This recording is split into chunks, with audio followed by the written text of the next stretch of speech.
Today is marking a year since the death of George Floyd at the hands of Minneapolis police. His death sparked nationwide protests and calls for change. 12 News reporter KAYLA joins us now live in Providence with a look back at the last year and how Floyd is being remembered locally today. Today, a silent protest is going to be held outside of 3 Care New England facilities, including Women and Infants Hospital here in Providence.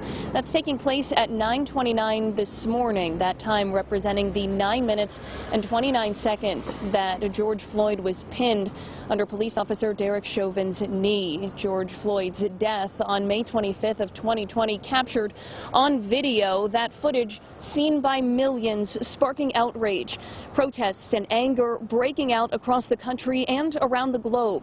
For days and weeks, people marched and rallied, calling for justice, change, and police reform.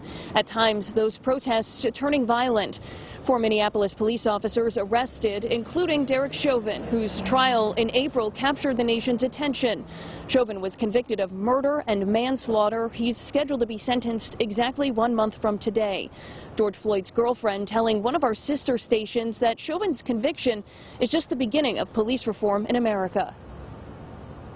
Not only remember him for what a fun-loving, wonderful, prayerful, God-loving man he was, I want them to also take time and realize that there are many cases also that need attention.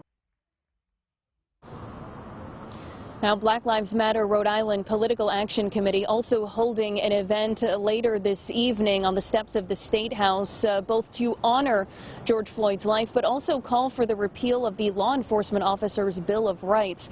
Coming up in the next half hour, we're going to be taking a look at where the fight for police reform stands now, 1 year after George Floyd's death. For now, live in Providence, I'm KAYLA, 12 News.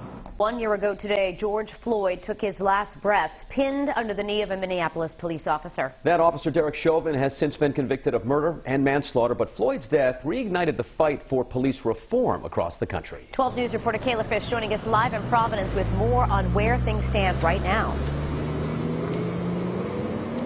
Well, later this morning, as I mentioned earlier today, there's going to be a silent protest here outside Women and Infants Hospital in Providence. And later this evening, Black Lives Matter Rhode Island Political Action Committee is also going to be holding an event both to honor George Floyd's life and call for the repeal of a law that governs the discipline and punishment for officers here in the Ocean State. Now, elected leaders and activist groups have called for the repeal of the law enforcement officers' Bill of Rights.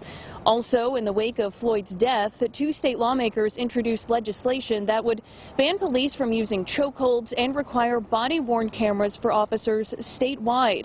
Since Floyd's death, 36 states have passed some kind of police reform.